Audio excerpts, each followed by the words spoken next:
Bonjour, dans ce tutoriel nous allons voir l'utilité de l'objet request et ses méthodes getRequestDispatcher, setAttribute et getAttribute dans un projet sous l'environnement Jakarta EE.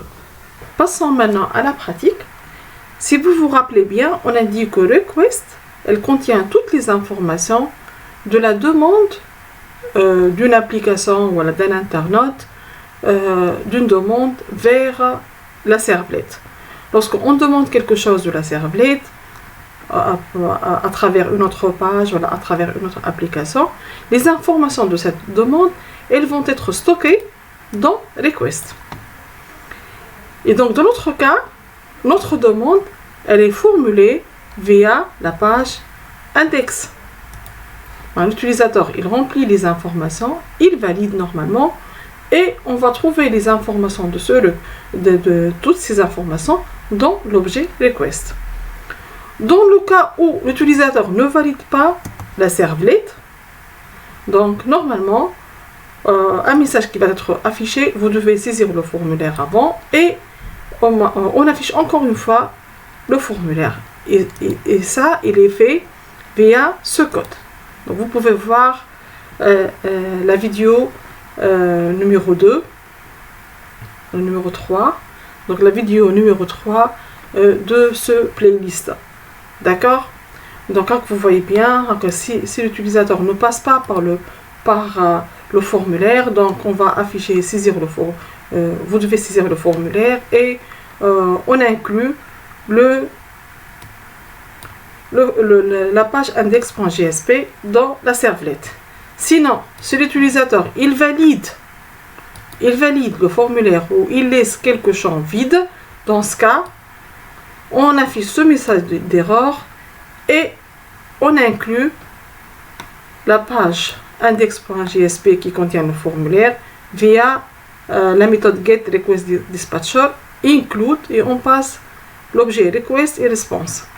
Finalement, si tout est bon, on va récupérer le salaire de saisie, request.getParamètre.sa, on va le convertir en un flottant et on affiche le résultat.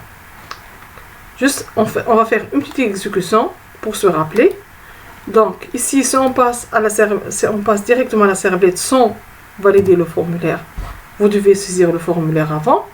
Si l'utilisateur il valide sans remplir les champs, donc un message qui s'affiche champ vide et on inclut encore une fois la page index.jsp.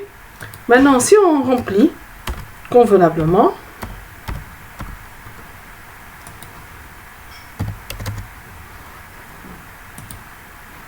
et voici le résultat. Bon, hello, monsieur Flynn, l'augmentation de votre salaire est tel.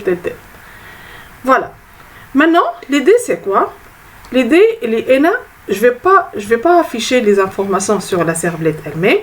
Je vais envoyer le résultat à une autre page qui s'appelle calcul.jsp. Et l'affichage, il va se faire convenablement sur cette page. Comment je vais faire ce travail? Voilà. Je vais mettre en commentaire ce code et je vais commencer.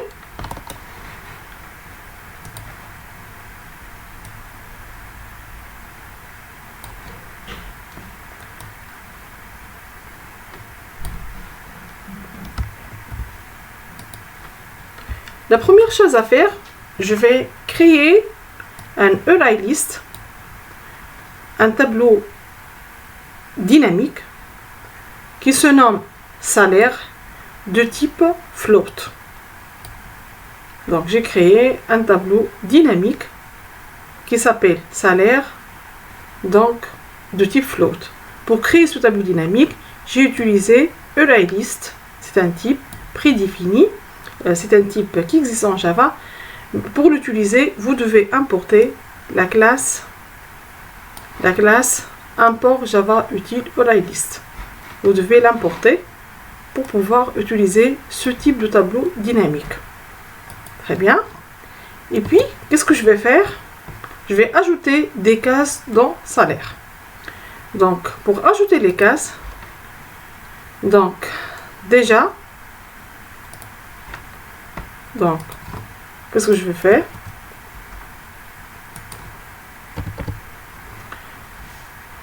Donc, l'utilisateur, il va saisir le salaire. Je vais les récupérer en utilisant request get paramètre. Je récupère le salaire. Je vais le convertir en un flottant. Je vais le stocker dans une variable x. D'accord? Si l'utilisateur ici, normalement, il va taper le salaire. Donc, ce champ-là, dans index, si vous vous rappelez bien, il se nomme SA, name SA. Pour le récupérer, je vais faire request get paramètre SA. Et même dans la saisie, on a saisi 800, c'est une valeur numérique, mais la servlette, elle va voir cette valeur comme une chaîne de caractères. C'est pour ça, je vais récupérer la valeur et je vais la convertir en un flottant et je vais la stocker dans une variable. Une fois que cette variable elle est stockée, je vais faire un tableau dynamique et je vais ajouter des cases dans ce tableau dynamique. L'idée c'est quoi? Donc, je vais dire la première case, elle va prendre le salaire. Je vais dire c'est un salaire brut. Puis, la deuxième case, elle va avoir la prime. Pour moi, la prime, c'est 7% de salaire. Vous voyez bien que j'ai utilisé le petit f, parce que si je mets 0.07 comme ça, il va me dire quoi? Il va me dire que 0.07 c'est un double. Donc ce n'est plus un flottant. Il faut ajouter ce petit f pour qu'il devienne un flottant. Donc ici, je vais calculer la prime de cet employé, par exemple, de ce client. Donc pour moi, c'est la prime. La prime est 7% de salaire. Et puis, je vais terminer. Je vais calculer la retenue sur le salaire.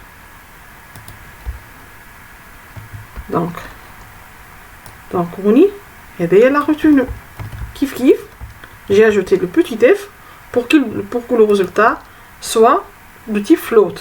On y la retenue. Et la retenue pour moi, c'est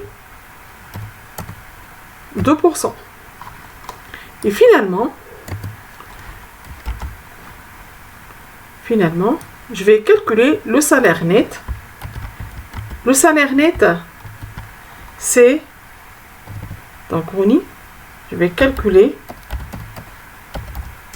salaire net égale salaire brut plus prime moins de retenue. Voilà. Donc, j'ai développé un peu le calcul. Voilà. Donc, j'ai créé un tableau dynamique. J'ai mis le salaire brut, le salaire de base saisi dans le formulaire. Après, j'ai calculé la prime. J'ai calculé la retenue. Et puis, j'ai calculé le salaire net. Donc, qu'est-ce que je vais faire maintenant? Je vais ajouter un résultat dans le request. Comment je vais faire? Je vais écrire request .set attribute. Je vais le nommer salaire. Et ce attribut ajouté à request, il va prendre le résultat du tableau.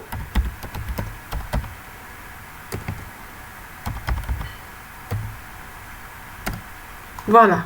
Donc, dans request, j'ai ajouté un attribut qui s'appelle salaire. son nom salaire. Ou qu'est-ce qu'il contient? Il contient un tableau dynamique nommé salaire, avec toutes ces valeurs. Une fois que j'ai créé un attribut, je vais envoyer ce request à la page calcul.jsp. Donc, comment je vais faire ça? Donc, donc aussi le nom de... Donc, aussi je vais créer un autre attribut dans le request qui contient le nom du client. Donc, si vous remarquez bien, dans le request, j'ai créé deux attributs. Le premier s'appelle salaire, le deuxième il s'appelle nom. Vous pouvez créer autant d'attributs comme vous voulez. Pour salaire, il contient l'attribut salaire, il contient un tableau, le tableau dynamique qui est déjà rempli. Et pour l'attribut nom, il contient le nom saisi par l'internaute dans le formulaire. Une fois que j'ai terminé le remplissage des attributs de request, je vais envoyer ce request à la page calcul.jsp. Donc, comment je vais faire ça? Je vais prendre celui-là, request.getDispatcher, et ici au lieu d'envoyer, je vais envoyer le résultat, voilà, je vais m'orienter vers calcul.jsp, et dans ce cas je vais pas faire include, mais je vais faire forward. Je vais m'orienter, la servlette elle va s'orienter carrément vers calcul.jsp, mais elle va pas inclure dans elle. Ici on a fait include, on reste sur la servlette et on inclut la page. Ici on va s'orienter carrément vers calcul.jsp. Ici je vais passer request et response avec un request qui contient 10 attributs. Voilà, donc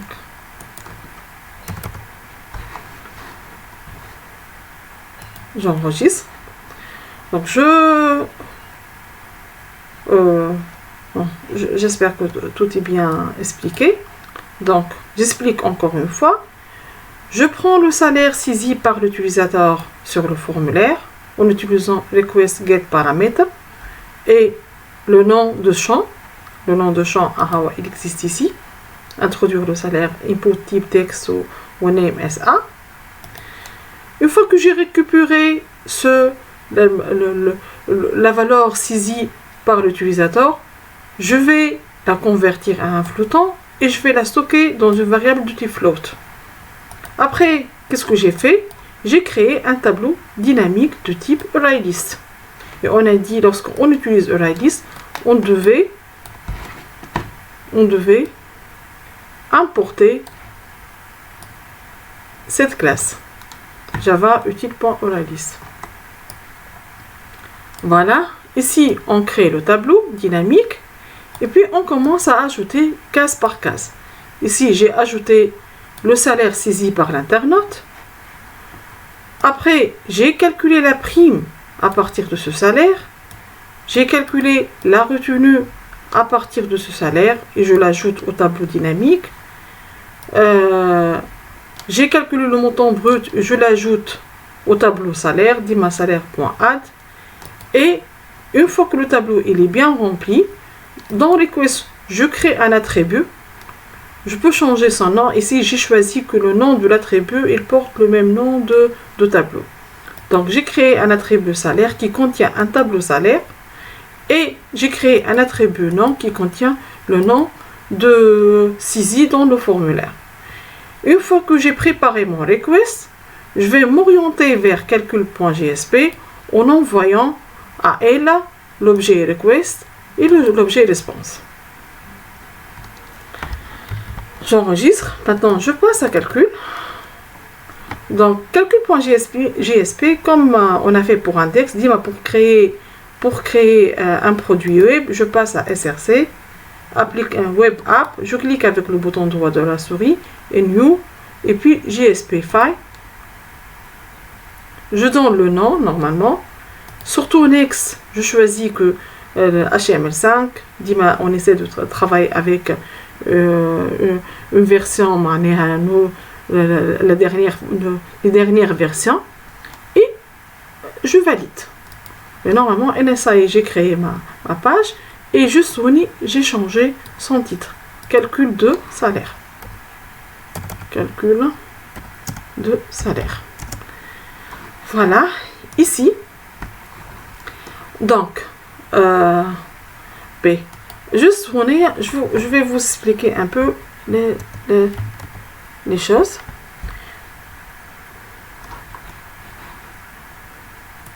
Donc, qu'est-ce que je vais faire? Donc, pour écrire en Java en GSP. Donc, en GSP, c'est une page HTML à la base, mais on peut introduire de code Java. Et pour introduire un code Java, on fait chevron, point de pourcentage, où il va terminer. Donc, on peut écrire ici le code Java qu'on veut. Mais je vais écrire ce code. Je vais écrire ce code. Je vais commencer par celui-là.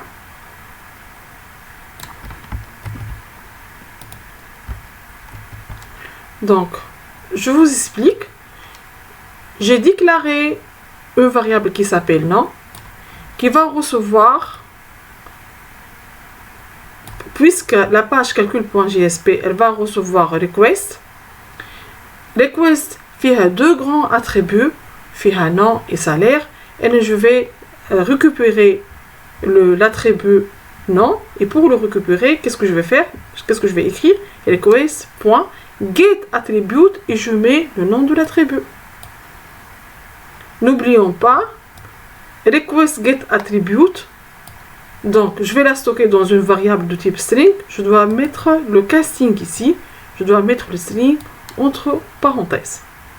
Et comme ça, je vais récupérer le contenu de l'attribut nom. Je vais le stocker dans une variable qui s'appelle nom. Je termine. Donc, je suis encore en Java. Donc, je prends le deuxième. Maintenant, je vais récupérer le ArrayList, le tableau dynamique de type float, que j'ai appelé S. Donc, j'ai déclaré un tableau dynamique qui s'appelle S. Et ce S, il va prendre le résultat de request.getAttribute salaire. Ce qui l'attribut salaire, je vais récupérer l'attribut salaire via getAttribute, et ce tableau, il va être stocké dans S. Et comme d'habitude, le résultat ici, c'est un tableau dynamique de type float. Donc, je dois faire le casting. Je dois mettre le type entre parenthèses, ArrayList float. Comme ça, j'ai récupéré mes deux attributs. Maintenant, je vais les afficher sur le JSP. Donc, comment je vais faire? On a deux méthodes. Donc, je vais utiliser la méthode qu'on a utilisée dans la servlette. Donc, bon, juste je dois clarifier quelque chose. Ici, j'ai utilisé ArrayList. Donc, je dois l'importer aussi dans le JSP pour importer un package, voilà, une classe, n'importe. Donc, je dois écrire avant le doctype, kiff de la même façon. Chevron % chevron pour écrire en Java. Puis, n'oublions pas le terrain page. Et puis, je termine import et je mets ma bibliothèque. Voilà mon package, entre guillemets. C'est bon? Donc, à chaque fois que vous devez, vous utilisez quelque chose et vous devez importer son package, vous faites de cette manière. Vous faites inférieur % at, % chevron, excusez-moi, et puis import égale, et puis je vais mettre mon package entre guillemets. Et comme ça, on importe le package. Voilà, tout est bien maintenant. Maintenant, je vais afficher les informations. J'ai récupéré l'attribut nom dans une variable de type chaîne de caractères qui s'appelle nom. J'ai récupéré le tableau salaire dans un tableau dynamique de type float où il se nomme S. Maintenant, je vais afficher les informations. Pour les afficher, donc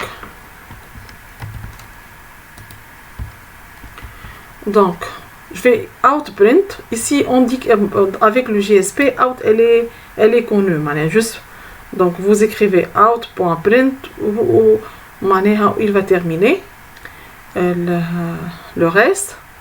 Donc, le salaire brut, c'est mon message, plus mon tableau dynamique. Et pour arriver à la case qu'on veut, .get, et je mets l'indice. Donc get 0, c'est pour le salaire brut. Et je retourne à la ligne. Et je termine de la même pour le reste.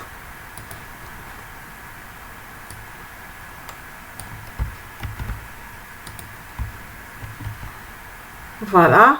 Donc on est, c'est le salaire brut. Et c'est une variable, c'est un tableau dynamique. La case 1, S.get1 pour avoir la prime. S.get2 pour avoir la retenue, S.get3 pour avoir le salaire net.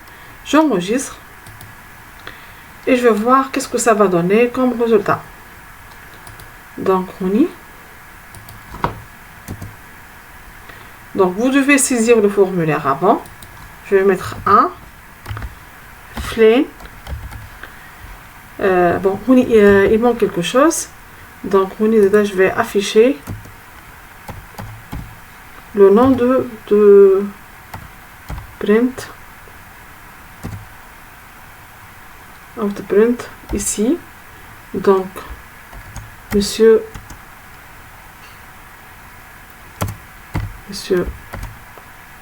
madame, je vais mettre en H4. Je laisse un espace, plus ici c'est le nom que j'ai récupéré à partir de request get paramètres, et ici je ferme le H4.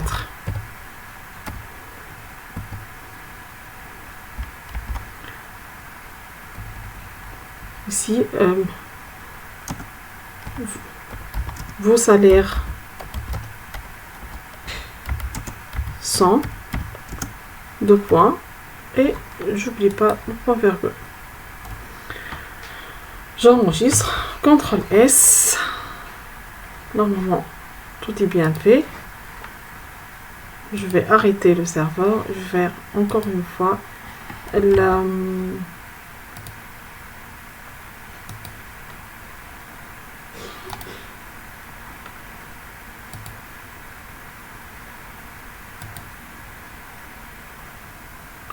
Voilà. Donc, tout est enregistré. Je viens à la servlette. Run as. Run on serveur. J'attends un peu.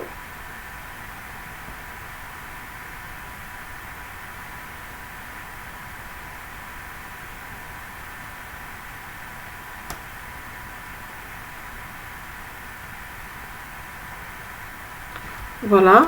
Donc, 1. Ali. 500. Validé.